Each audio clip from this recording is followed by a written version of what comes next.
देखो, सवाल को ना करते रहना है, इस अप्रोच से नहीं तो दूसरी अप्रोच लगाओ, करते रहो। कब तक करना है? जब तक सॉल्यूशन ना आ जाए उसका। देखो, हर सवाल को करने का ना सबसे बेस्ट तरीका क्या है? पहले अपने माइंड में सोच लो कि यार ये सवाल तो पप्पू है, इसको तो मैच करेगा।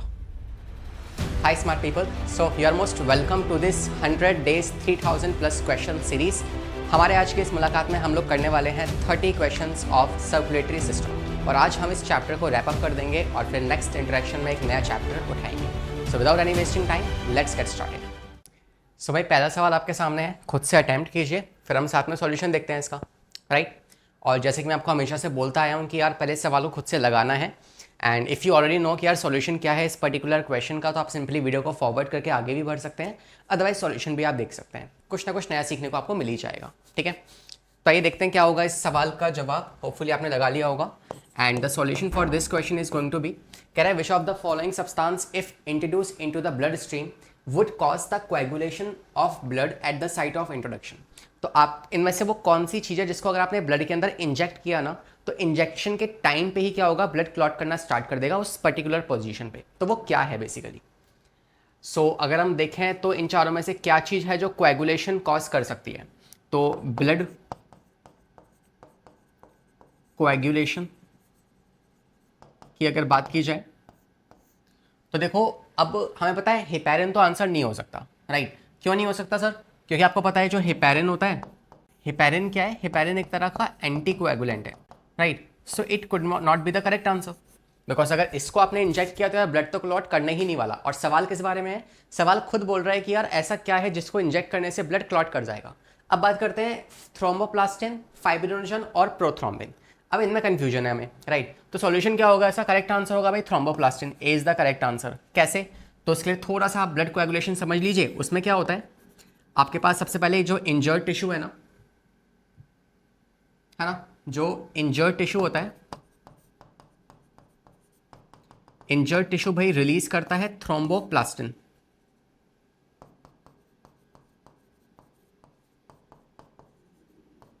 थ्रोम्बोप्लास्टिन कन्वर्ट होता है थ्रोम्बोकाइनेज में, और थ्रोम्बोकाइनेज जो है ये प्रोकन्वर्टिन की मदद से ये कन्वर्ट कर देगा प्रोथ्रोम्बिन को थ्रोम्बिन के अंदर, और जो आपका थ्रोम्बिन होगा ना, ये कन्वर्ट कर देगा फाइब्रिनोजन को इनटू फाइब्रिन्स के अंदर with the help of calcium. और फिर यहां पे ये जो फाइब्रिन्स हैं ये नेटवर्क लाइक स्ट्रक्चर फॉर्म कर लेंगे ऑफ फाइबर्स, जिसके मदद से क्या होगा, आगे जाके ब्लड जो है कोएगुलेट कर जाएगा, ठीक है? This is the whole process of blood coagulation. अब यहाँ पे आप समझो इस बात को कि यार अगर को आपने इसको इंजेक्ट किया, मान लो किसको, फाइब्रिनोजन को, तो आप यहाँ से प्रोसेस स्टार्ट कर रहे हो, ये तो आपने इंजेक्ट कर दिया, लेकिन बाकी के स्टेप्स कहाँ से आएंगे? फिर आप डायरेक्ट यहाँ पहुंच चुके हो, तो इससे तो ब्लड क्लॉटिंग होगी नहीं। प्रोथ्रोम्बिन को इंसर्ट किया, तो हालांकि ये क्लॉटिंग फैक्टर है, लेकिन अकेला नहीं करवा सकता ना, बाकी चीजें भी तो चाहिए होंगी।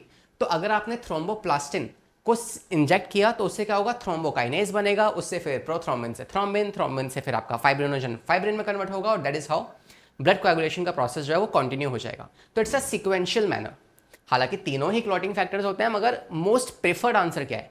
मल्टीपल चॉइस क्वेश्चन तो ये है नहीं, आपको एक आंसर सिलेक्ट करना है, तो मोस्ट प्रेफर्ड आंसर क्या होगा आपका? वो होगा option number A. That is why this is the correct answer, ठीक है भाई? अगले सवाल पे आते हैं, क्वेश्चन नंबर 2।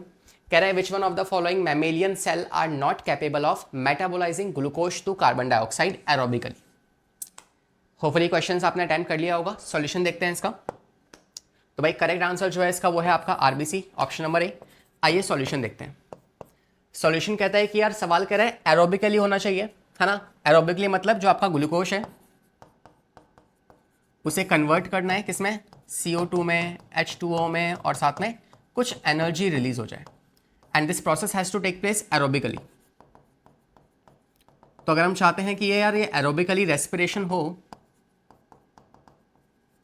जिसमें आपको पता है ऑक्सीजन की आवश्यकता होगी, तो हालांकि ये सारा काम जो है ये आपके नॉर्मल सेल्स में होता है, जो कि एरोबिक रेस्पिरेशन का पार्ट है, एक्सेप्ट वन, जो कि है आपके आरबीसी, है ना? आरबीसी के पास आप जानते हो न्यूक्लियस नहीं होगा, RBC they basically devoid nucleus. इनके पास न्यूक्लियस नहीं होता तो यार इनके पास माइटोकॉन्ड्रिया नहीं होगा, माइटोकॉन्ड्रिया नहीं होगा तो यार एरोबिक रेस्पिरेशन भी इनके अंदर नहीं हो सकता। सो आरबीसीज की अगर हम बात करें यहाँ पे, तो आरबीसीज जो है आपकी डिवाइड न्यूक्लियस है, दैट मीन्स नो न्यूक्लियस, तो इस वजह से इनमें नो माइटोकॉन्ड्रिया।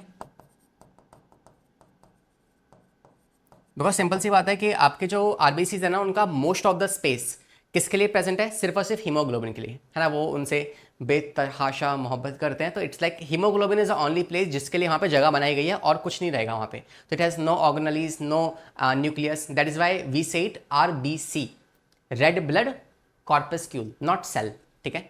तो आपका आरबीसी हो जाएगा, it is no mitochondria, that means no aerobic respiration, no aerobic respiration. तो क्या सर इसके अंदर एनर्जी ही नहीं बनेगी, एनर्जी बनती है ना, अनएरोबिकली बनेगी, ठीक है। चलिए, तो ये इसका आंसर हो जाता है आरबीसीज का, and option number A is the correct answer, जहां पे कार्बन डाइऑक्साइड जो है वो एरोबिकली प्रोड्यूस नहीं हो पाएगी। बाकी डब्ल्यूबीसी, लिवर सेल्स और जो मसल सेल्स है, इन सब के पास जो है न्यूक्लियस प्रेजेंट है, तो they can perform aerobic respiration. Understood. आते हैं नेक्स्ट सवाल पे, क्वेश्चन नंबर 3 हम कर रहे हैं यहाँ पे। Question number 3 is saying that compare to blood lymph has, अगर हम ब्लड को लिम्फ के साथ कंपेयर करें तो क्या इनमें से ऑप्शन सही होगा। तो खुद से सिलेक्ट कीजिए एक बार, देखते हैं, है ना। होपफुली आपने क्वेश्चन को अटेम्प्ट कर लिया होगा। सॉल्यूशन जो है इस सवाल का जवाब जो है वो है ऑप्शन नंबर डी, ठीक है।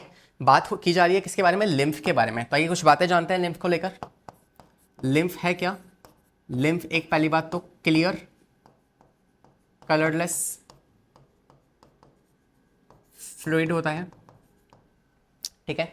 क्या करता है लिम्फ, या लिम्फ की कॉम्पोजिशन क्या होती है। तो लिम्फ जो है बेसिकली एक तरीके से आप कह सकते हो कि it is also called as a middle man, middle man between tissue fluid and blood. Blood और टिश्यू फ्लूइड के बीच का जो मिडिल मैन है ना, जो बीच में काम करता है, उसे कहते हैं आप लिम्फ, सिंपली, ठीक है। तीसरा पॉइंट, इसकी कॉम्पोजिशन क्या होती है। तो यार जो आपका लिम्फ है ना, वो सिमिलर टू प्लाज्मा है, बस उसमें कुछ चीज़ें नहीं होंगी, क्योंकि ये कलरलेस है। तो आप सिंपली कह सकते हो कि इसके पास कोई भी आरबीसीज नहीं होंगी, नो आरबीसी। इसके पास कोई प्लेटलेट्स नहीं होंगे, नो प्लेटलेट्स, राइट। तो ये चीज़ें इसके पास नहीं होती हैं। कैसा डब्ल्यूबीसी होती है, बिल्कुल। तो इट हैज़ मोर डब्ल्यूबीसी, है ना, बिकॉज ये आपके इम्यून सिस्टम में रोल प्ले करता है। इसके अलावा आप कह सकते हो कि इसके पास प्रोटीन्स होंगे, तो हाँ, we can say half the number of proteins as plasma. तो जितने प्रोटीन प्लाज्मा के पास हैं, उनसे आधे मात्रा में जो प्रोटीन्स है इसके पास भी पाए जाएंगे। And that's about the composition of lymph. तो हम कह सकते हैं कि यार लिम्फ के पास आरबीसी तो नहीं होती, लेकिन हाँ, इसके पास डब्ल्यूबीसी जरूर पाई जाती है, ठीक है। That is why it act as a check post also, fine. Hopefully अब अगले सवाल पे हम आ सकते हैं। क्वेश्चन नंबर 4 डिस्कस करते हैं। कह रहा है in human blood passes from the postcaval to the diastolic right atrium to the of the heart is due to. तो पहले आप ऑप्शन ध्यान से पढ़िए, मुझे लगता है ऑप्शन पढ़ने के बाद आप इसका सॉल्यूशन खुद से देख सकते हैं, है ना। चलिए देखते हैं इसका सॉल्यूशन क्या होगा। होपफुली आपने क्वेश्चन रीड कर लिया होगा।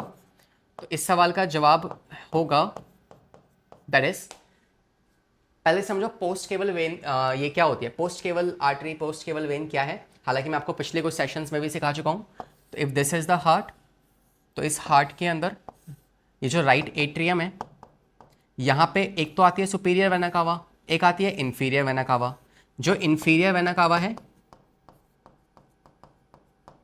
इंफीरियर वेना कावा, इसी का दूसरा नाम क्या होता है, पोस्ट केवल वेन, फाइन। आप समझ चुके हो। अभी कह रहा है सवाल कि बताओ जो आपका राइट एट्रियम है और जो पोस्ट केवल वेन है, मतलब यहाँ और यहाँ, इन दोनों में जो ब्लड का ट्रांसफर हो रहा होता है, यहाँ से यहाँ क्यों होता है। तो आपको पता है कोई भी चीज़ अपने नॉर्मल लोकेशन से दूसरी जगह क्यों जाती है, जब उसका प्रेशर यहाँ पे ज़्यादा हो और यहाँ पे कम हो। Things move from higher pressure to lower pressure ना, तो यहाँ पे प्रेशर ज़्यादा होगा, यहाँ प्रेशर कम होगा, इस वजह से एक सक्शन क्रिएट होगा, और सक्शन की वजह से ब्लड यहाँ से यहाँ मूव कर जाएगा। तो we can say pressure difference between the post cable and the atrium and the suction pull. Because of this, the blood basically travels from there to here. Okay? तो we can say blood का transport जो है वो यहाँ से यहाँ हो जाएगा because of this suction pull. ठीक है? तो I can mention here that inferior vena cava या फिर पोस्ट केबल वेन जो है इसके अंदर प्रेशर हाई रहेगा, और जो आपकी कौन राइट एट्रियम है उसके अंदर प्रेशर लेस रहेगा. So basically because of these two reasons there will be a suction pull and that is how the blood will be transporting to that place. Okay, so the correct answer for this question is option number D. अगले सवाल पे आते हैं, question number 5. क्या कह रहा है? If due to some injury chordae tendineae of tricuspid valve of the human heart is partially non-functional, what would it lead to? क्या हो जाएगा उससे? तो पहले एक बार रिवाइज करते हैं यार, कॉर्डाई टेंडिने क्या होते हैं. तो आपको पता होंगे कि यार कॉर्डाई टेंडिने जो हैं दीज आर द स्ट्रक्चर्स जो कि आपके वेंट्रिकल्स में पाए जाते हैं,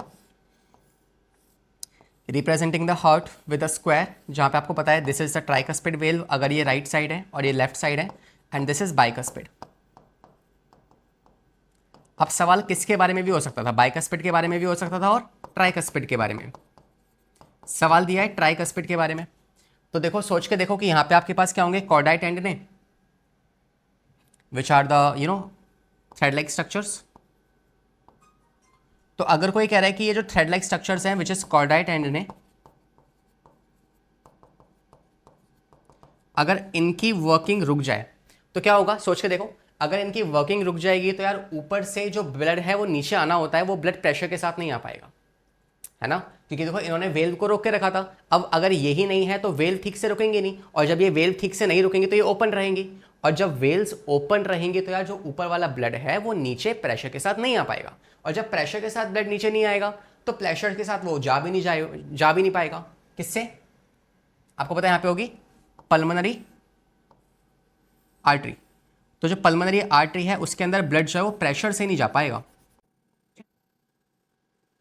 तो आई कैन से यहाँ पे जो ब्लड का ट्रांसपोर्ट है it will not be with high pressure. तो let us write the solution. Solution की अगर हम बात करें तो हम कह सकते हैं as chordae, so as chordae tendineae are loose, जैसे कॉर्डाई टेंडिने लूज हो चुके हैं उस वजह से ब्लड जो है वो आपके वेंट्रिकल्स से प्रेशर, वेंट्रिकल्स के अंदर प्रेशर से नहीं आ पाएगा, और अगर वो प्रेशर से नहीं आएगा तो यार जा भी नहीं पाएगा. Then there will be due to less pressure आप कह सकते हैं कि जो पल्मोनरी आर्टरी का फ्लो है वो रिड्यूस हो जाएगा.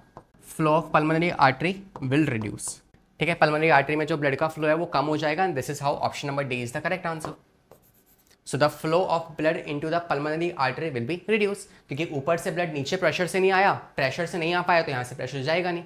अब सोचो इसी सवाल को अगर मैं चेंज कर दूँ, ट्राइकस्पिड की जगह बाइकस्पिड रख दूँ, तो ये सारी कहानी यहाँ के लिए हो जाएगी. And then you can say aorta के अंदर ब्लड से प्रेशर, जो ब्लड है वो प्रेशर से नहीं जा पाएगा, तो ऑप्शन भी चेंज हो जाएगा. ठीक है, this is how the correct answer for question number D. Option number D is the correct answer. आते हैं नेक्स्ट सवाल पे, क्वेश्चन नंबर 6.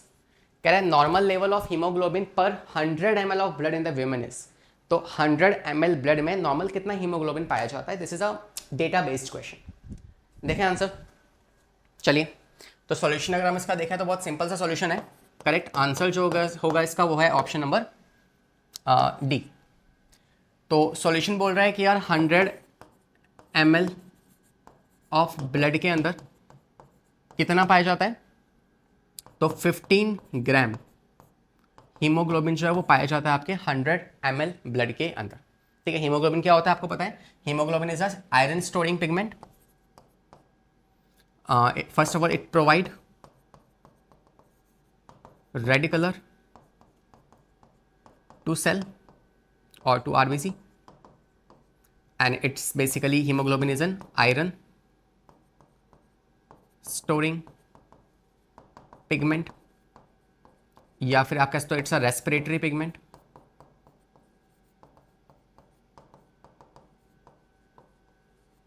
फाइन, तो ये होता है आपका हीमोग्लोबिन, और ये 100 ml ब्लड में अप्रॉक्सीमेटली 15 ग्राम के आसपास पाया जाता है. एंड आपकी आरबीसी जो होती है ना, जितना भी वॉल्यूम है ना आरबीसी का, उस पूरे आरबीसी का 30% वॉल्यूम जो है वो 33% वॉल्यूम जो है वो आपकी हीमोग्लोबिन के लिए ही होता है. ठीक है, तो आरबीसी हैज़ 33% हीमोग्लोबिन. तो एक सिंगल आरबीसी का जो वॉल्यूम है उसमें बेसिकली 33% हीमोग्लोबिन ही भरा होता है, and that's like you know option number D is the correct answer. Question number 7 पे आते हैं। कह रहा है which prevent the conversion of prothrombin to thrombin in an undamaged blood vessel. अगर ब्लड वेसल डैमेज ही नहीं हुई है तो ब्लड की क्लॉटिंग नहीं होगी। सवाल कह रहा है कि बताओ कौन है जो प्रोथ्रोम्बिन को थ्रोम्बिन के अंदर कन्वर्ट नहीं होने देगा, it will prevent the conversion. Obvious ही बात है, अगर ब्लड क्लॉटिंग मतलब ब्लड में कोई चीरफाड़ी नहीं हुई है ना, मतलब कोई अगर कट लगा ही नहीं है तो बेसिकली ब्लड की क्लॉटिंग नहीं होगी। और कौन है जो ब्लड की क्लॉटिंग नहीं होने देता नॉर्मल कंडीशंस में? अरे भाई अभी सिंपल कंडीशन है आपकी बॉडी के अंदर, क्या इस टाइम पे ब्लड क्लॉट कर रहा है बॉडी के अंदर? नहीं कर रहा। हो रहा होता तो प्रॉब्लम हो जाती है ना। तो वो कौन है जो ब्लड की क्लॉटिंग को प्रिवेंट करता है बॉडी के अंदर? तो सवाल बेसिकली पूछ रहा है आपसे, बताओ कौन एंटी कोएगुलेंट है? एंटी कोएगुलेंट है ना। हमारे बच्चे करते हैं, बच्चे जब इस क्वेश्चन को पढ़ते हैं ना तो वो प्रिवेंट को भूल जाते हैं और सोचते हैं कि यार प्रोथ्रोम्बिन को थ्रोम्बिन में कन्वर्ट कौन करता है? वो आपको पता है बेसिकली थ्रोम्बोप्लास्टिन कन्वर्ट करता है। ऑप्शन नंबर ए लगा देंगे तो गलत हो जाएगा बाबू, समझे? सही आंसर क्या होगा इसका? एंटी कोएगुलेंट कौन होता है? हेपेरिन होता है। तो heparin is the anti coagulant. तो वो है जो नॉर्मल कंडीशन में आपके ब्लड को क्लॉट नहीं करने देगा, that is why this is the correct answer. अब थोड़ी सी इसमें आपको एक्स्ट्रा बात बता दूं मैं हेपेरिन या एंटीकोएगुलेंट के बारे में। तो we have some more anticoagulants. Heparin एक एंटीकोएगुलेंट है which is a natural anticoagulant, right? Natural anticoagulant. इसके अलावा we have some more anticoagulants like hirudin. Hirudin जो है ये भी आपका एक एंटीकोएगुलेंट है जो कि लीच में पाया जाता है। Whenever the leech basically sucks the blood from the human body or any body, so basically वो साथ साथ क्या करती है? हेरोडिन को रिलीज करती रहती है, जिस वजह से वो ब्लड क्लॉट नहीं होता। और क्या है? क्या सर हमारे पास और कोई भी एंटीकोएगुलेंट होता है? हाँ, वी हैव वॉरफेरिन। वॉरफेरिन एक तरह का एंटीकोएगुलेंट होता है। इसके अलावा वी हैव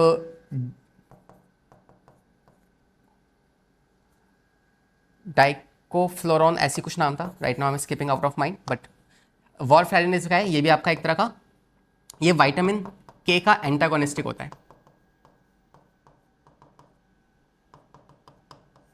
ठीक है, it's an antagonistic of vitamin के, बिकॉज आपको पता है विटामिन के जो होता है वो ब्लड क्लॉटिंग के लिए जरूरी होता है। अब जब विटामिन के ही नहीं होगा तो ब्लड क्लॉट नहीं कर पाएगा, तो it will be acting as a एक तरीके से ब्लड एंटीकोएगुलेंट। ठीक है, तो वॉरफेरिन भी आपका एक आर्टिफिशियल है। और इसके अलावा जो आपके क्लींजिंग एजेंट होते हैं, chelating agent, sorry, chelating agents जो होते हैं, जैसे कि एग्जांपल अगर मैं आपको दूं तो आपके सोडियम ऑक्जिलेट,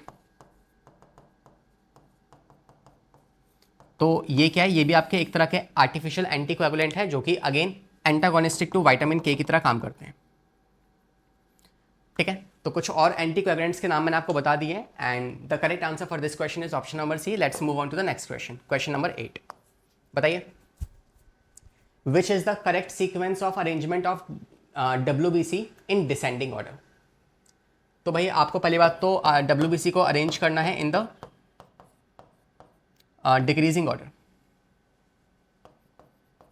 दैट मीन्स सबसे ज़्यादा कौन है, उनसे कम कौन है, उनसे कम कौन है, उनसे कम कौन है, उनसे कम कौन है। तो इन्होंने WBC के टाइप्स आपको पहले से पता होंगे। We have granulocyte, agranulocyte. Granulocyte में आपकी न्यूट्रोफिल्स होती हैं, इओसिनोफिल्स होती हैं, बेसोफिल्स होती हैं, और ए ग्रेनुलोसाइट में आपकी मोनोफिल्स और लिम्फोसाइट्स होती हैं। तो अब इन सबको आपको अरेंज करना है, कौन ज़्यादा कौन कम, कौन ज़्यादा कौन कम, लेट्स डिस्कस, है ना।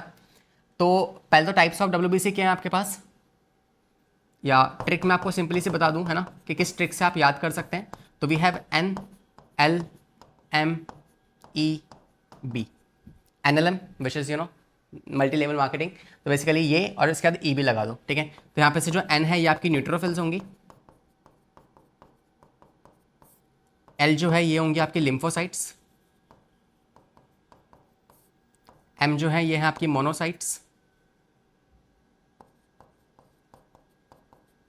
E जो है ये है आपकी इओसिनोफिल्स, और B इज फॉर बेसोफिल्स। ठीक है, इनका अगर परसेंटेज में यहाँ पे मेंशन कर दूँ तो यार आपकी जो न्यूट्रोफिल्स हैं ये 60 से 50% के आसपास होती है, ये 20 से 25% के आसपास होंगी। मोनोसाइट्स जो हैं ये आपकी 8 से 10% होंगी, ये आपकी 2 से 5% के आसपास होंगी, और ये आपकी 0.1 से अप्रॉक्सीमेटली 1% के आसपास होंगी। ठीक है, तो सबसे ज़्यादा कौन है आपकी न्यूट्रोफिल्स है, सबसे कम कौन है आपकी बेसोफिल्स है। ऑप्शन लगाते हैं क्या सही होगा, सबसे ज़्यादा। हमें अरेंज कैसे करना है, हमें अरेंज करना है ज़्यादा से कम, तो न्यूट्रोफिल्स सबसे पहले आ रही है, सबसे ज़्यादा होती है। किसी और ऑप्शन में न्यूट्रोफिल्स पहले है ही नहीं, इसमें न्यूट्रोफिल्स बाद में दिया है, इसमें लास्ट में दिया और इसमें लास्ट में दिया है, तो ऑप्शन नंबर सी सही हो जाता है हमारा। सिंपल था। अगर आपको याद है कि भाई कैसे डिसेंडिंग ऑर्डर क्या होता है, कौन ज़्यादा कौन कम, तो आप सिंपली इसका आंसर लगा सकते हैं। ठीक है, तो ये हो जाता है इसका आंसर। आते हैं अगले सवाल पे, and that is the correct answer. चलिए देखते हैं, क्वेश्चन नंबर 9 डिस्कस करते हैं। क्वेश्चन नंबर 9 इज सेइंग, खुद से एक बार आप रीड कर लीजिए फिर साथ में करेंगे। Find out the wrong statement, कौन सी स्टेटमेंट गलत है। SA node is consider as a pacemaker of heart, बिल्कुल सही है। ऐसे नोड को आप पेस मेकर कहते हो या फिर हार्ट ऑफ हार्ट भी कहते हो, heart of heart.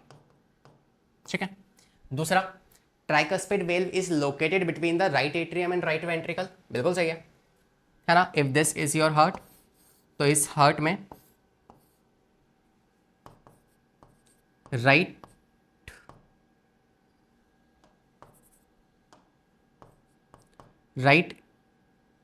Atrium and right ventricle के बीच में कौन होती है, ट्राइकस्पिड। और left atrium and left ventricle के बीच में पाई जाती है बाइकस्पिड, जिसका दूसरा नाम क्या होता है, mitral well.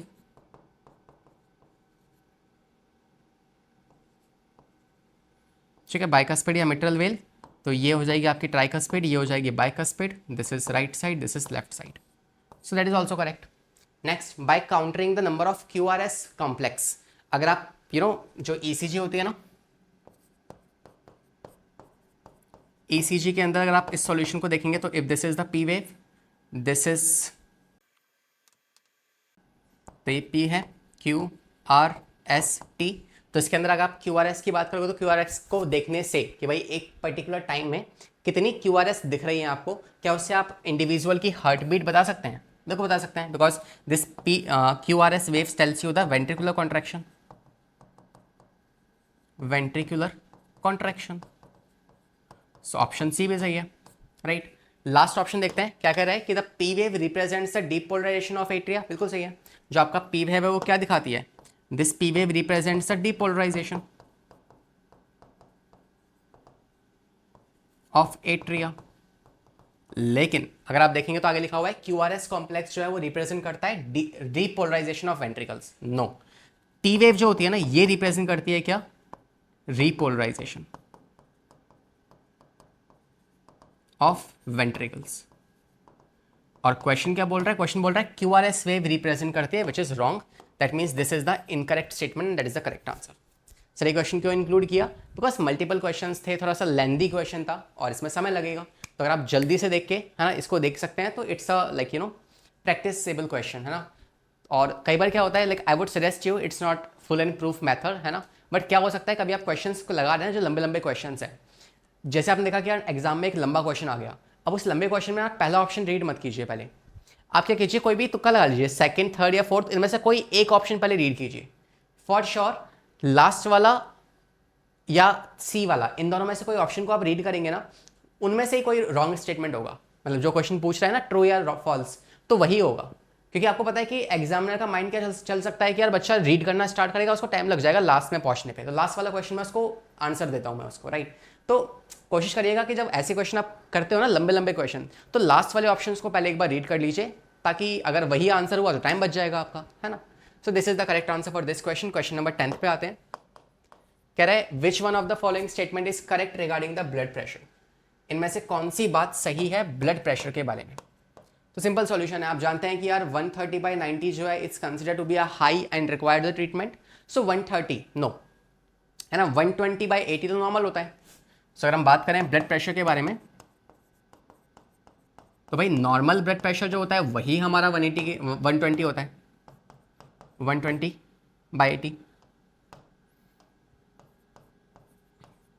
where this 120 tells you systole pressure and this 80 tells you diastole pressure.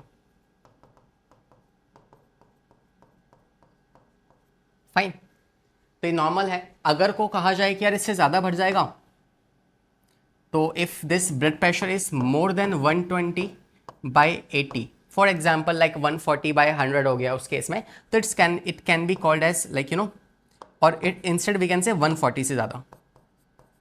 120 130 it's again a normal thing है ना, लेकिन 140 से ज़्यादा परसिस्टेंट रह जाए बहुत लंबे समय तक, अगर 140 से ज़्यादा ब्लड प्रेशर है ना, persistent, then basically it is lead to be what, then you can say it's a cause of hypertension। ठीक है, और ये जो हाइपरटेंशन है ये क्या कर सकता है, तो बेसिकली कारण क्या होता है इस हाइपरटेंशन का, cause is basically you can say diabetes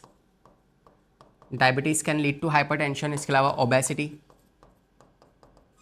है ना, junk food, these things can basically lack of exercise, they can lead to hypertension, overthinking।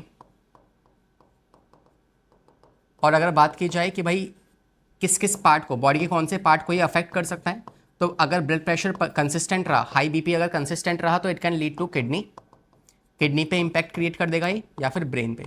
तो ये आपके दो वाइटल ऑर्गन्स है जहाँ पे ये अपना इम्पैक्ट शो कर सकता है। ठीक है, तो ओवर थिंकिंग, टेंशन, ये ज़्यादा अच्छी चीज़ें नहीं होती है ना, just make your self relief. आज के लाइफ में वैसे ही हमारे पास है ना भतेरी टेंशनें हैं, तो हालांकि वो टेंशन है ही नहीं, हमने पाल रखी है फालतू में। तो इट्स लाइक हमेशा खुश रहो है ना, चिल रहो, रिलैक्स रहो, it's just a part of life है ना। So try to make yourself happy.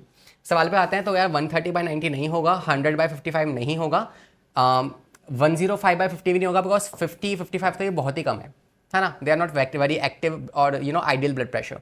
190/110, 190 मतलब 120 से लेके 190 तक पहुंच गया, तो it's a very high blood pressure and it can basically lead to the damage of kidney या फिर brain, and that is a correct answer. ठीक है, तो ये वाली स्टेटमेंट सही है। क्वेश्चन नंबर 11 पे आते हैं। कह रहा है the maximum amount of oxygen is exchange from blood into what, तो ज्यादा मात्रा में ऑक्सीजन का एक्सचेंज किसके बीच में होता है। देखें आंसर, होपफुली आपने सॉल्यूशन क्वेश्चन को रीड कर लिया है प्रॉपर्ली। तो इस सवाल का जो जवाब होगा वो होगा ऑप्शन नंबर डी।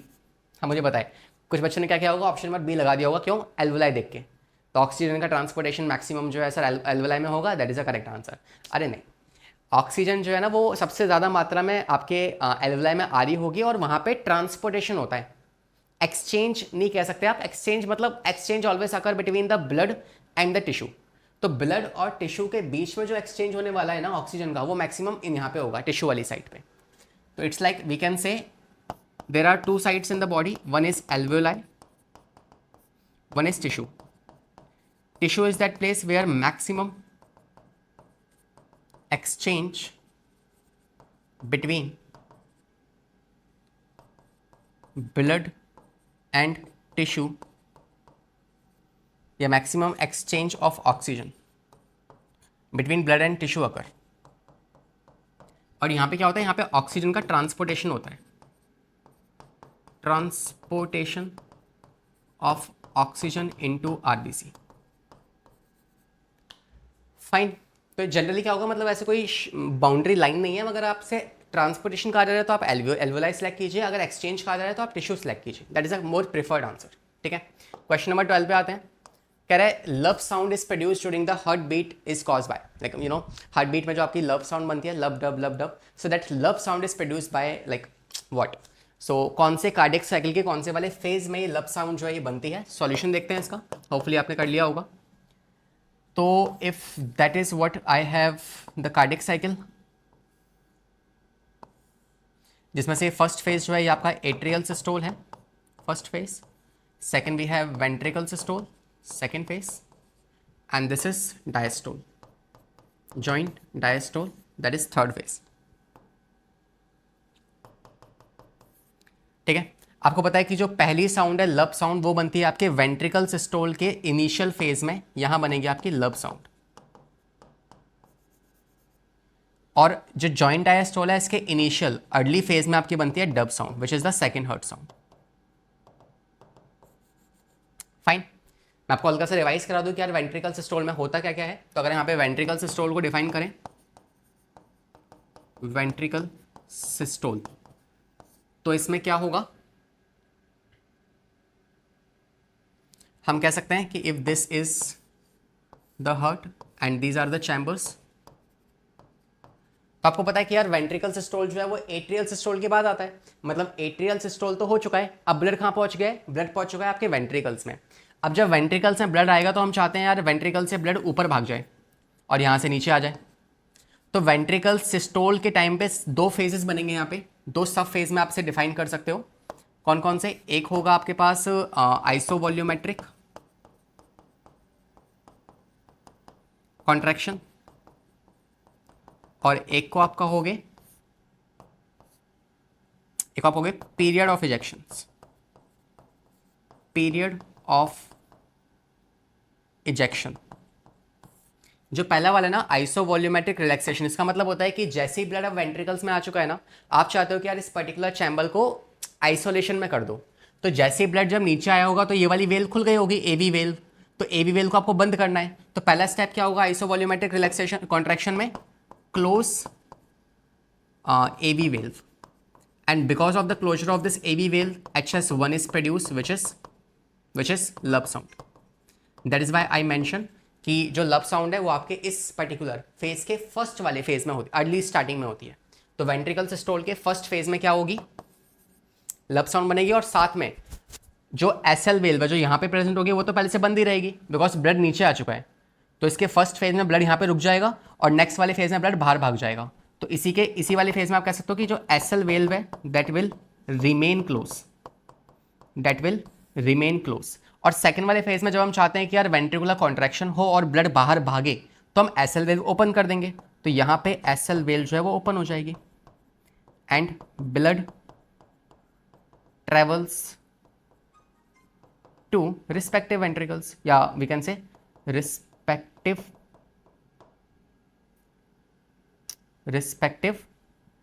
आर्टरीज। तो आपको पता है कि राइट वाली साइड से पल्मोनरी आर्टरी में और लेफ्ट वाली साइड से आयोटा के अंदर वो पहुंच जाएगी। So these are the two phases of ventricular contraction and hopefully this is clear to you कि कब बनती है लब साउंड, कब बनती है डब साउंड। तो आप कह सकते हो कि बेसिकली ये लब साउंड कब बन रही है, वेंट्रिकुलर सिस्टोल में बन रही है।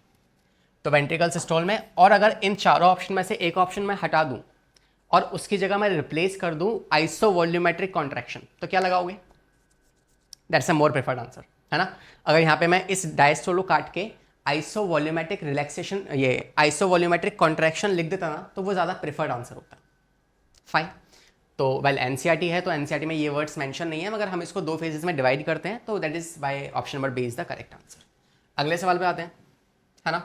क्वेश्चन नंबर 13 बताइए। अ woman with blood group O has a child with blood group O। एक वुमन है जिसका ब्लड ग्रुप O है और उसके चाइल्ड का भी O है ना। मैं साथ साथ सॉल्व कर रहा हूँ, आपने अगर इसका आंसर देख लिया है तो like you know the correct answer for this question is going to be option number D. हम इसका सॉल्यूशन देखते हैं, ठीक है। तो देखो जो वुमेन है ना, अगर को वुमेन का ब्लड ग्रुप कैसा है, O ब्लड ग्रुप,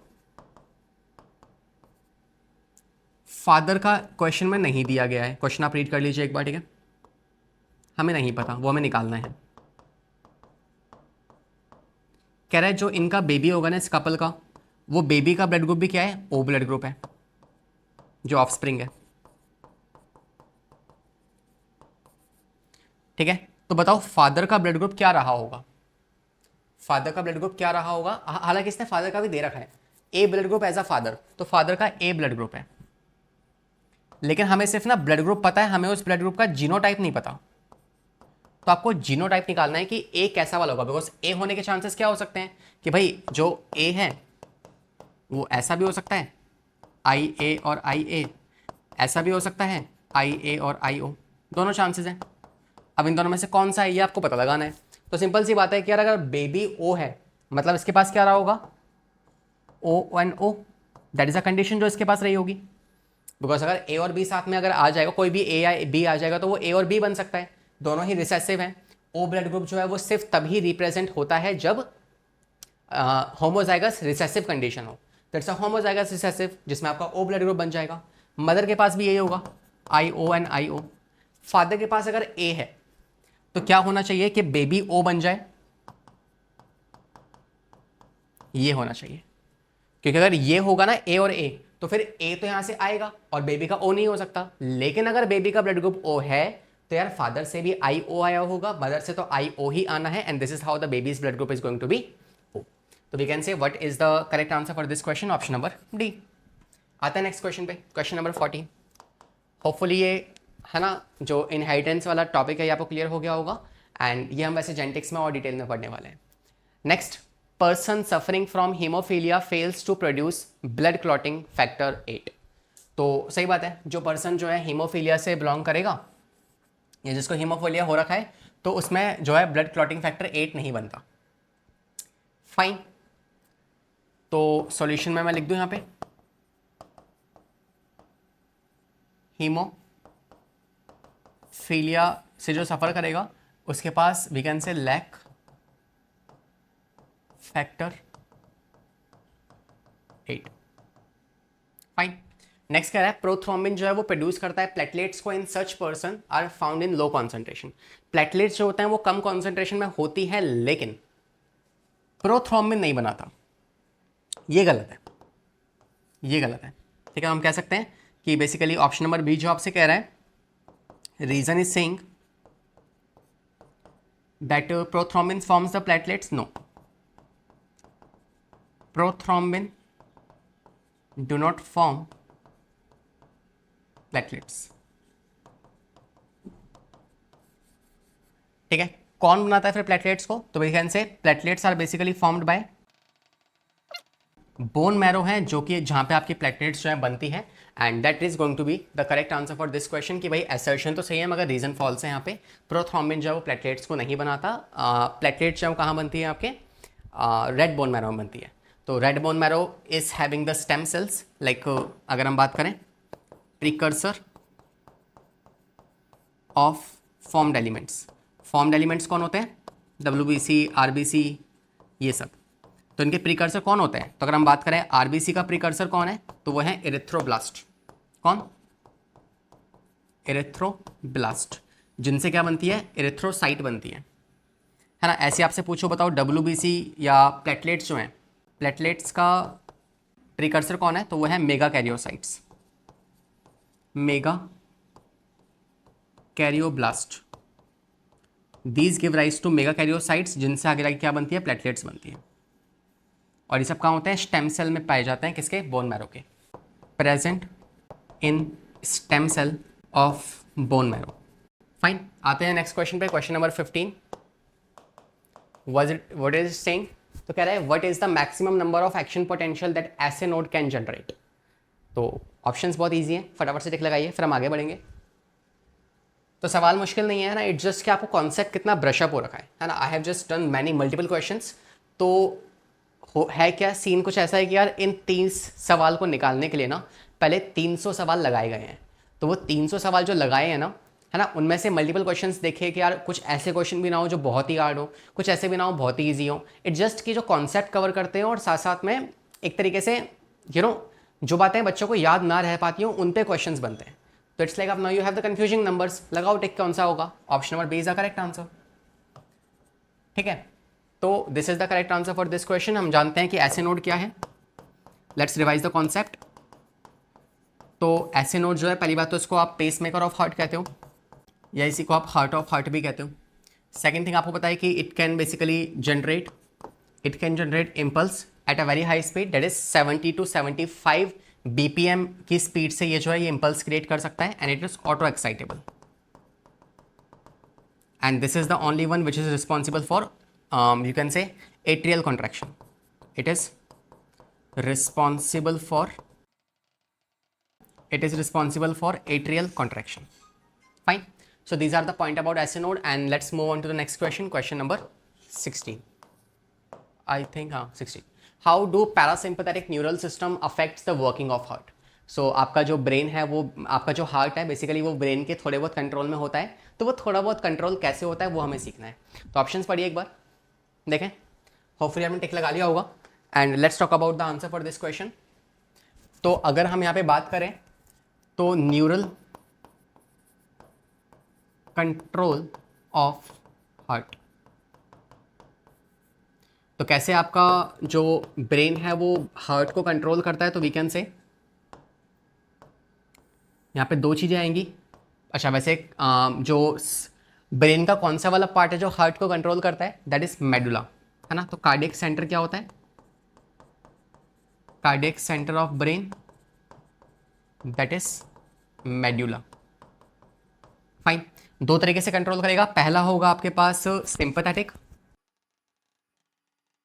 पहला होगा सिंपैथेटिक, सेकंड होगा पैरासिम्पैथेटिक। सिंपैथेटिक जो होगा ये आपका एक्टिवेट होगा अंडर द स्ट्रेसफुल कंडीशंस, जैसे कि अगर आप एक्सरसाइज कर रहे हैं, ठीक है, या फिर आप कह सकते हैं आप हैवी लिफ्टिंग कर रहे हैं, रनिंग कर रहे हैं, है ना, स्ट्रेस कंडीशन में। तो इन कंडीशंस में ये वाला सिस्टम एक्टिवेट होगा और पैरासिम्पैथेटिक एक्टिव होगा रिलैक्स वाले टाइम पे, जब आप रिलैक्स कर रहे हैं, जैसे कि स्लीपिंग, मेडिटेशन, उन टाइम पे। सिंपैथेटिक क्या करेगा, सिंपैथेटिक रिलीज करवाएगा हार्मोन कौन सा वाला, एड्रेनालिन। और ये एड्रेनालिन हार्मोन जो क्या करेगा, ये आपका बीपी इंक्रीज कर देगा, हार्ट बीट को इंक्रीज कर देगा, कार्डियक आउटपुट को इंक्रीज कर देगा। वहीं जो आपका पैरासिम्पैथेटिक है ये रिलीज करवाएगा एसीएच। एसीएच जो होगा ये बेसिकली क्या कर देगा, ये आपकी हार्ट बीट को कम कर देगा, कार्डियक आउटपुट कम कर देगा, बीपी कम कर देगा, ठीक है। तो इस तरीके से आप कह सकते हो कि ये जो है parasympathetic, it's an inhibitory centre, inhibitory cardiac centre. और वहीं बात करें सिंपैथेटिक की तो it's a excitatory cardiac centre, excitatory centre of heart inside the brain, ठीक है। तो इस तरीके से पैरासिम्पैथेटिक और सिंपैथेटिक दोनों जो होते हैं ये दोनों कंट्रोल करते हैं आपकी हार्ट बीट को। तो कह रहा है पैरासिम्पैथेटिक कैसे अफेक्ट करेगा आपकी हार्ट को, तो बेसिकली रिड्यूस कर देगा हार्ट बीट को या फिर कार्डियक आउटपुट को। तो option number A is the correct answer. आता है क्वेश्चन नंबर 17 पे, देखें क्या कह रहा है, compare to blood lymph has. तो आई थिंक ये क्वेश्चन हमने पहले कर लिया है, right. So the correct answer for this question is going to be option number D, right. Question number 18 पे आते हैं, कह रहा है person with blood group A B is considered be an universal recipient because it is. तो जो आपका एक पर्सन जिसका ब्लड ग्रुप बी है उसे आप यूनिवर्सल रेसिपिएंट क्यों कहते हैं। तो मैंने कई बार 2-3 सेशन मैंने आपको बताया भी है कि यार आप शॉर्ट ट्रिक याद कर सकते हैं जिससे आपको पता रहे कि यार कौन किसको ब्लड डोनेट कर सकता है। तो लाइक फॉर एग्जांपल ये आपका ओ ब्लड ग्रुप है, ओ वाला पर्सन वो ओ को दे सकता है, ए वाला पर्सन ए को ब्लड ग्रुप दे सकता है ना, और जो बी वाला पर्सन है वो बी को दे सकता है, और जो ए बी वाला है वो ए बी को दे सकता है। इसके अलावा आप कैसे याद कर सकते हो कि यार जो ओ वाला है वो सबको दे सकता है, तो ए को भी दे सकता है, ए बी को भी दे सकता है और बी को भी दे सकता है। ए बी वाला रेसिपेंट है तो इससे भी ले सकता है और इससे भी ले सकता है। तो we can say it is the universal recipient, universal recipient. और वहीं इसकी बात करें तो it is a universal donor, universal donor, ठीक है। अब ये यूनिवर्सल रेसिपेंट क्यों है, तो इसका कारण है कि बेसिकली जो आपका ए बी ब्लड ग्रुप है ना उसे आप कैसे पहचानोगे। तो आपको बताइए दिस इज द आरबीसी, जिस आरबीसी के ऊपर अगर कोई इस पर्सन का ब्लड ग्रुप जो है वो ए बी है तो आप कह सकते हो इसके पास दोनों ही प्रेजेंट होंगे, है ना, ए बी और बी बी। लेकिन इसके पास कोई भी एंटीबॉडीज़ नहीं होंगी, तो एंटीजन तो दोनों होंगे इसके पास लेकिन नो एंटीबॉडीज़। और जब कोई एंटीबॉडीज़ ही नहीं है और अगर ये रेसिपिएंट है, अगर को A B blood group recipient की तरह काम कर रहा है तो मतलब इसकी एंटीबॉडीज़ मैटर करती हैं। और जो ब्लड दे रहा है, जो डोनर है, उसकी एंटीजन मैटर करता है, तो उसका एंटीजन इसके एंटीबॉडी से फाइट नहीं करना चाहिए। और इसके पास तो एंटीबॉडीज़ है ही नहीं, तो फाइट होगी ही नहीं कभी। तो कोई भी ब्लड ग्रुप इसको आप चढ़ा दो, इसे कोई दिक्कत ही नहीं है उस बात से। तो आप कह सकते हैं कि वाई लाइक यूनिवर्सल रेसिपेंट क्यों होता है blood group A B. The reason for that is both A and B antigens are present on RBC but कोई भी एंटीबॉडी नहीं होती प्लाज्मा में, इस वजह से it is a universal recipient. Understood, अच्छा सवाल था, कुछ कॉन्सेप्ट ब्रशअप हुआ आपका, है ना। क्वेश्चन नंबर 19 पे आते हैं, क्या कह रहा है, कह रहा है a man with blood group A marries a woman with blood group B. तो एक मैन है जिसका ब्लड ग्रुप क्या है ए, और एक वुमेन है जिसका ब्लड ग्रुप क्या है बी। तो इसके जीनोटाइप क्या होंगे, इसके जीनोटाइप होंगे अगर कोई ये ए है तो आई ए या फिर आई ओ या फिर आई ए और आई ए, ऐसा कुछ होगा। और अगर ये बी है तो इसका क्या होगा, इसका होगा आई बी और आई ओ, या आई बी और आई बी, ये इसका जीनोटाइप होगा। कह रहे क्या पॉसिबिलिटी है जो बच्चे जो होंगे वो कैसे कैसे हो सकते हैं। तो अगर हम इसको यहाँ पे बना कर देखें तो हम सिंपली कह सकते हैं कि यार अगर को जो मदर है उसका ब्लड ग्रुप आई ओ और आई ए दोनों हो सकता है, तो मतलब कि जो मदर है, मदर ही है ना या मेल है, मैन का ए है और वुमेन का बी है, सॉरी। तो अगर मैन जो है वो ए है, ठीक है, मैन अगर ए है तो इस कंडीशन में इसके पास दो चांसेस हैं कि इसके पास जो गैमीट्स बनेंगे वो गैमीट्स कैसे कैसे हो सकते हैं। उन गैमीट्स में ये हो सकता है या तो आई ए आ जाए या फिर आई ओ आ जाए। और जो फीमेल है अगर उसका ब्लड ग्रुप बी है तो उसके पास भी दो चांसेस हैं कि आई बी आ जाए या आई ओ आ जाए, दोनों में से कोई एक आएगा।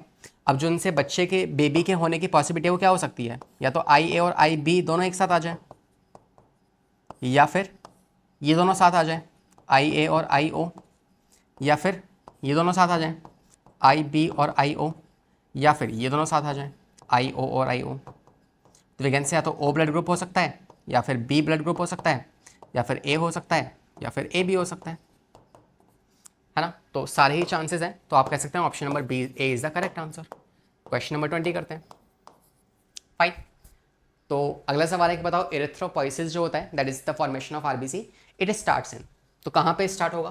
क्वेश्चन खुद से अटेम्प्ट कीजिए एक बार। सॉल्यूशन है इसका कि यार एरिथ्रोपोइसिस होता क्या है, पहली बात तो ये समझो। एरिथ्रोपोइसिस इज द टर्म जो हम यूज करते हैं for the formation of RBC, formation of RBC, है ना। कमेंट में मुझे बताना कि एरिथ्रोपीनिया का मतलब क्या होता है, एरिथ्रो ब्लास्टोसिस का मतलब क्या होता है, या एरिथ्रोसाइटोसिस, है ना। We have two more terms, erythropenia and erythrocytosis. Fine, इनका मतलब क्या है ये आपको मुझे कमेंट करना है। यहाँ पे आइए, तो फॉर्मेशन ऑफ आरबीसी। अब यहाँ पे मैं आपको बता दूं कि यार जो अर्ली डेवलपमेंट ऑफ फीटस में जो आरबीसी था वो कौन बनाता है, वो बनाता है आपका यॉर्कसैक। यॉर्कसैक जो है वो अर्ली डेवलपमेंट ऑफ फीटस में बनाएगा आरबीसीज को। दूसरा, जब बेबी थोड़ा डेवलप हो जाएगा लाइक फ्यू मंथ्स, है ना, फ्यू मंथ्स ऑफ डेवलपमेंट में वी कैन से जो स्प्लीन है एंड जो लिवर है वो एरिथ्रोपोइसिस करना स्टार्ट कर देंगी। और जब बेबी की डिलीवरी हो जाएगी, है ना, आफ्टर डिलीवरी वी कैन से जो फीटस है उसमें रेड बोन मैरो जो है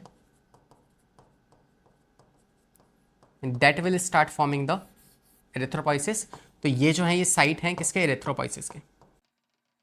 fine, so this is the correct answer for this question, option number red bone marrow. सवाल ये क्यों, स्प्लीन क्यों नहीं है, लिवर क्यों नहीं है, बिकॉज क्वेश्चन में ये मेंशन नहीं किया कि यार वो फीटस की बात कर रहा है किसकी बात कर रहा है। तो अगर मेंशन ही नहीं है तो हम एक सिंपल बेबी को लेकर चलेंगे जो कि बॉर्न हो चुका है। अगर क्वेश्चन में बोल रहा होता है कि यार बताओ early stages of like fetus या फिर कुछ मंथ ऑफ फीटस, तब हम मानते हैं उस बात को। लेकिन अगर उसने कुछ मेंशन ही नहीं किया तो हम एक डेवलप्ड बेबी की ही बात कर रहे होंगे। That means red bone marrow is the correct answer. That is why मैंने इस क्वेश्चन को लिया था ताकि इसमें ये ट्विस्ट आप समझ सकें, ठीक है। अगला question, if you suspect a major deficiency of antibodies in a person, what would you go with the confirmatory evidence. तो अगर किसी पर्सन में आपने डेफिशिएंसी देखी है किसकी, एंटीबॉडीज की,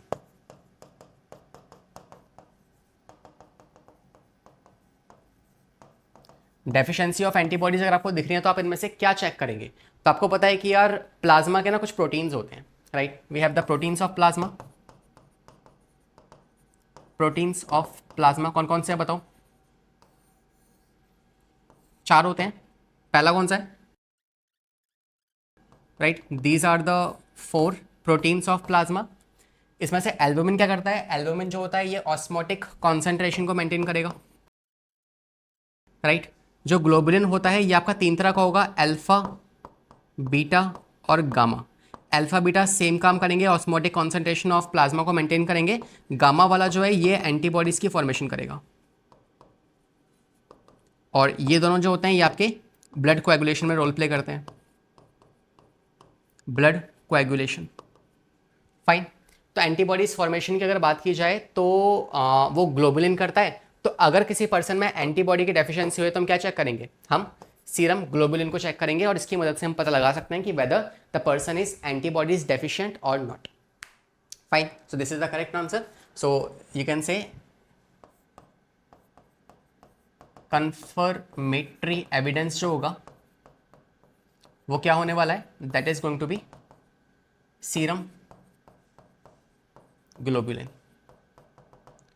फाइन, अगले सवाल पे आ जाए. क्वेश्चन नंबर 22 क्या कह रहे हैं, doctor uses stethoscope to hear the sound. तो स्टेथोस्कोप का इस्तेमाल करते हैं साउंड सुनने के लिए, जो तुम्हारा सपना है शायद कभी गले में टांग के है ना, उसमें गाने सुन रहे होंगे. So it's like stethoscope to hear the sound producing during the each cardiac cycle the second sound is heard when. दूसरी साउंड जो कि डब होती है, हाँ you already know that heard sound की अगर हम बात करें तो हर्ड साउंड हमारे पास 4 होंगी, HS1, HS2, HS3 and HS4. क्या सर 2 ही सुनी है हमने तो, कभी बाकी सुनी नहीं कभी. तो HS1 जो है वो आपकी लब होगी, लव नहीं लब ठीक है. दूसरी होगी डब, तीसरी होगी आपकी हिश.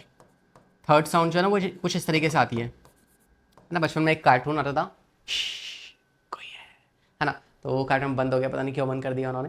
तो it's like that is the sound, ऐसे बच्चे आते हैं क्लास में, तो it's like that is a sound. हिश sound जो है वो HS3 होती है and this is basically produce because of the ventricular contraction. जब वेंट्रिकल्स कॉन्ट्रैक्ट कर रहे होते हैं ना, तो उनकी हल्की सी साउंड जो होती है वो हिस होती है, जो कि नॉर्मली आप सुन नहीं सकते. सेकंड और फर्स्ट जो है ये आपको पता है क्यों बनती है, और लास्ट वाली जो है वो होती है आपकी, वो पता ही नहीं है. ये बनेगी तो किस वजह से बनती होगी, एट्रियम की कॉन्ट्रैक्शन की वजह से, मगर ये इतनी कम होती है कि हमें ये सुनाई नहीं देती. किसी ने सुनी नहीं है, मतलब ये साउंड होती कैसी है पता नहीं हमें. तो वी कैन से, कितनी फुद्दू सी बात है ना, HS4 एक साउंड होती है जो हमें नहीं पता. चलिए सवाल पे आते हैं. तो second heart sound dub sound क्यों बनती है, because of the closure of SL valve, है ना, closure of SL valve. Option पढ़ लीजिए. तो I think we can say semilunar valve वाला एक ही ऑप्शन है, which is the correct answer. Semilunar valve closes down after the blood flow into the vessels from ventricles. जब वेंट्रिकल्स में से ब्लड जो है वो वेसल्स में जाता है, तो उस दौरान क्या होती है, हमारी ये वाली साउंड बनती है. 23rd, cell of human blood can be arrange in a series of increasing number per cubic millimetre of blood as follow. तो बस इंक्रीजिंग ऑर्डर में आपको सेल्स को लगाना है.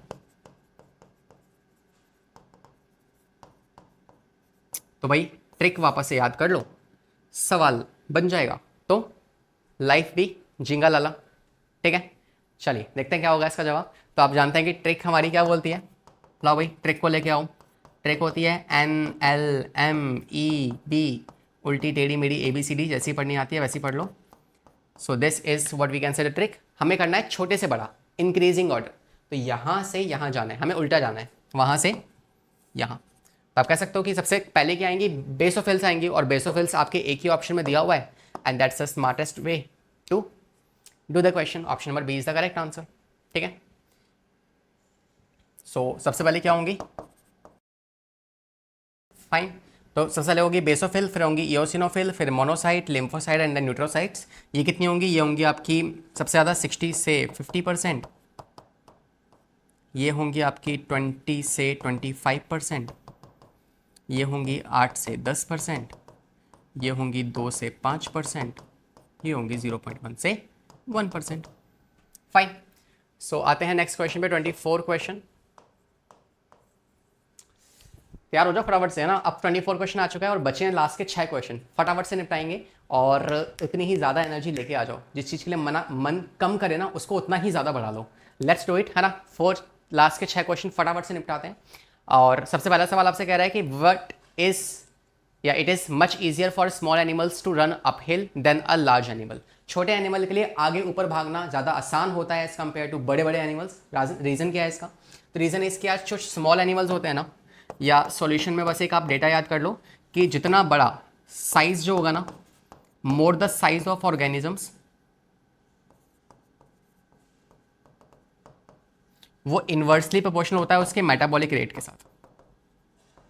मेटाबॉलिक रेट, तो जितना बड़ा ऑर्गेनिज्म, जैसे हाथी का मेटाबॉलिक रेट उतना ही कम होगा, इसीलिए वो आलसी बना रहता है ना, अपने कान हिला के हवा करता रहता है. और वहीं बात करें मॉस्किटो, है ना, या फिर चूहे के बारे में, तो वो बहुत एक्टिव होते हैं, फटाफट से भाग जाएंगे, जैसे अभी एक चूहा भागा यहाँ से। तो it's like these are the one जिनका साइज छोटा है तो मेटाबॉलिक रेट ज़्यादा होगा, साइज बड़ा है तो मेटाबॉलिक रेट कम हो जाएगा, ठीक है। तो आप कह सकते हो कि जो छोटे एनिमल्स हैं उनका अपहिल का जो बेसिकली लाइक मच ईजियर, छोटे एनिमल जल्दी भाग सकते हैं ऊपर, रीजन बिकॉज कि उनका जो मेटाबॉलिक रेट है वो ज़्यादा होता है। Option number B.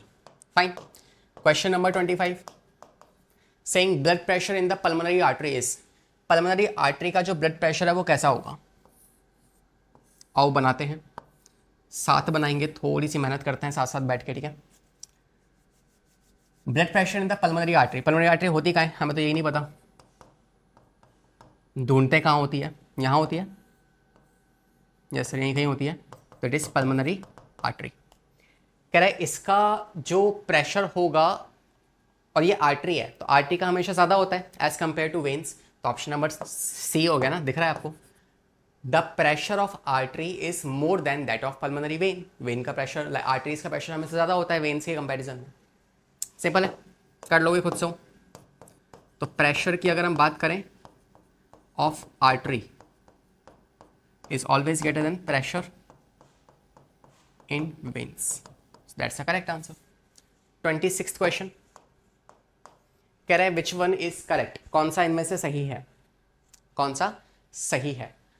तो भाई इसका जवाब तो बहुत ही सिंपल है ना, हम कह सकते हैं option number B is the correct answer. That is blood जो है वो प्लाज्मा, आरबीसी, डब्ल्यूबीसी, प्लेटलेट्स, इनसे मिलकर बनता है।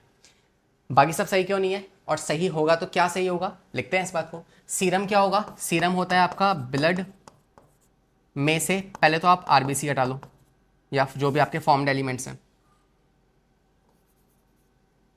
ठीक है, आरबीसी और डब्ल्यूबीसी को माइनस कर लो, फिर क्या बचेगा, फिर आपको पता है प्लाज्मा बच गया इसमें से, और उस प्लाज्मा में से भी आप फॉर्म्ड एलिमेंट्स या आप कह सकते हो क्लॉटिंग फैक्टर्स को हटा दो।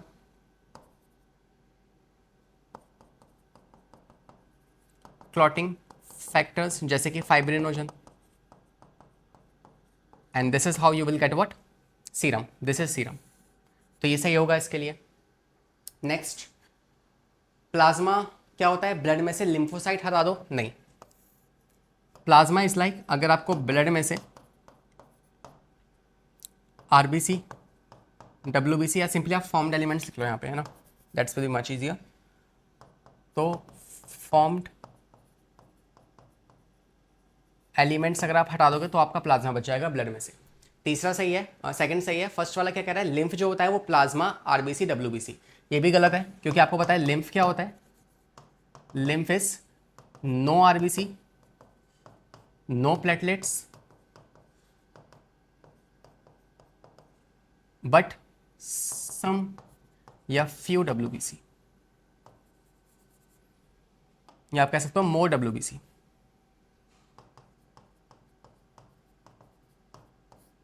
Fine, so this is the correct answer for this question. आते हैं नेक्स्ट सवाल पे।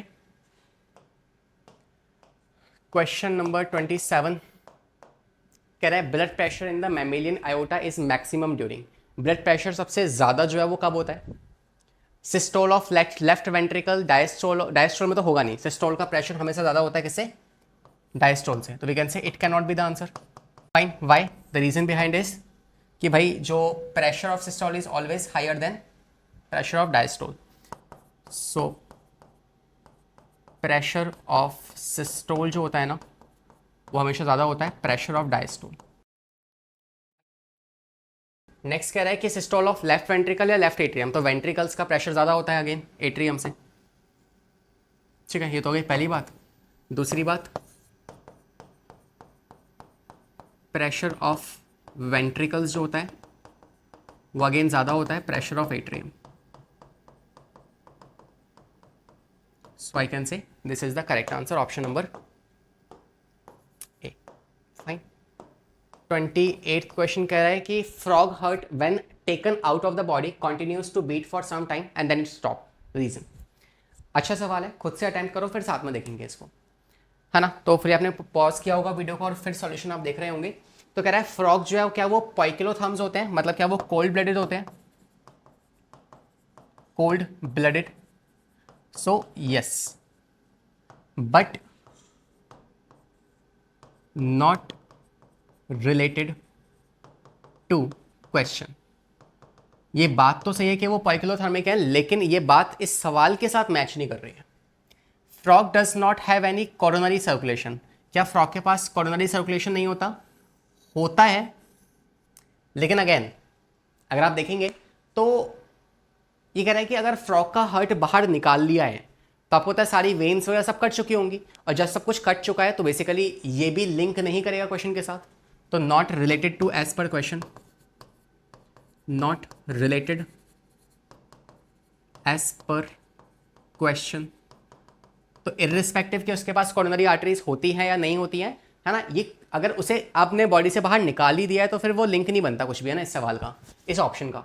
नेक्स्ट, आपको पता है कि यार हम में से किसके पास मायोजेनिक किसके पास न्यूरोजेनिक है, तो आपके जो वर्टिब्रेट्स होंगे उन सबके पास मायोजेनिक होता है।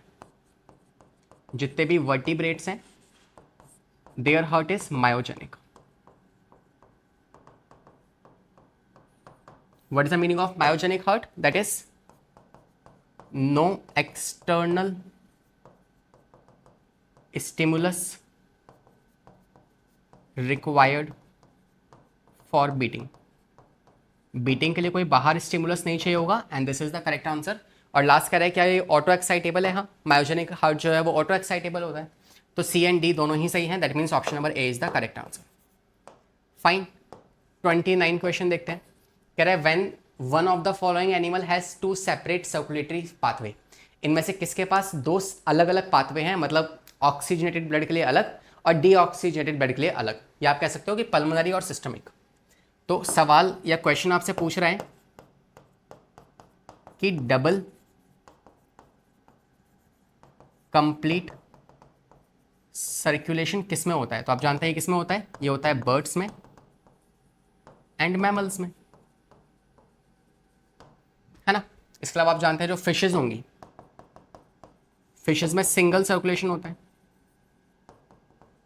और भी कुछ वर्ड्स हैं जो हम फिशेस के लिए इस्तेमाल करते हैं, जैसे कि ट्यूबुलर हार्ट है उनके पास, या फिर उनके पास वीनस सर्कुलेशन होता है। तो अगर आपको क्वेश्चन में ये वाले वर्ड्स मेंशन होते हुए दिखें तो सिंपली वो फिशेस के हार्ट के बारे में बात कर रहा है क्वेश्चन, ठीक है। इसके अलावा फ्रॉक्स आप जानते हैं, फ्रॉक्स के पास और कुछ रेप्टाइल्स के पास एक्सेप्ट क्रोकोडाइल्स, इनके पास क्या होता है? इनकम्प्लीट सर्कुलेशन होता है, डबल सर्कुलेशन। तो भाई सवाल कर रहा है कि बताओ दो सेपरेट, मतलब कंप्लीट सर्कुलेशन होना चाहिए, दो बार ब्लड पास करेगा हार्ट से, और वो भी कैसा? सेपरेट, मतलब पल्मोनरी सिस्टमिक और पल्मोनरी सर्कुलेशन अलग अलग होना चाहिए। वो किसके पास होगा? मैमल के पास, and mammal is the correct answer, option number D, whale. Whale is a mammal. बाकी फ्रॉग जो है एम्फीबियंस हैं, शार्क जो है वो आपके फिशेज होंगे, लिजार्ड्स आपके रेप्टाइल्स हैं। फाइन, लास्ट क्वेश्चन पे आते हैं। मैचिंग करना है तो ये फटाफट से मैच करेंगे इसका आंसर। फाइब्रिनोजन क्या है आपको पता है? क्लॉटिंग फैक्टर है, तो ए का हो जाएगा सेकंड, ठीक है, और ए का सेकंड सिर्फ सी ऑप्शन में दिया हुआ है, that means C is the correct answer. So share we have done all the questions of this particular session. Hopefully आपको ये समझ में आ गए होंगे, and that's for this class. Hopefully आप सारे सेशंस को प्रॉपर्ली लगा रहे हैं, एंड यही आपका मंथन है, यही आपकी मेहनत है कि अगर आपने लास्ट के एंड तक सारे सेशंस लगा लिए, रोज 30 सवाल करना, it's not a big deal. Doctor बनना है, 12 घंटे पढ़ते हो, उसमें से 1 घंटा यार इन 30 सवालों के लिए आप निकाल सकते हो, है ना, निकालना भी चाहिए आपको। तो it's like this is what we are going right now. आपको कोई टॉपिक अगर पढ़ना हो तो आप सिंपली मेरा नाम लिख सकते हैं, लक्ष्य सर, और इस टॉपिक का नाम अगर आप यूट्यूब पे लिख देंगे तो आपको वो वीडियो मिल जाएगी। हमने प्रॉपर 1 शॉट सारे चैप्टर्स के पढ़ा रखे हैं, एनसीईआरटी एग्जाम्पलर पूरी सॉल्व करा रखी है। ये 100 डेज 3000 क्वेश्चन की सीरीज इस टाइम पे चल रही है, तो make sure to watch everything. Will see you in the upcoming classes. All the very very best for your examination. पढ़ाई करते रहें, सेफ रहें, बाय बाय, टेक केयर।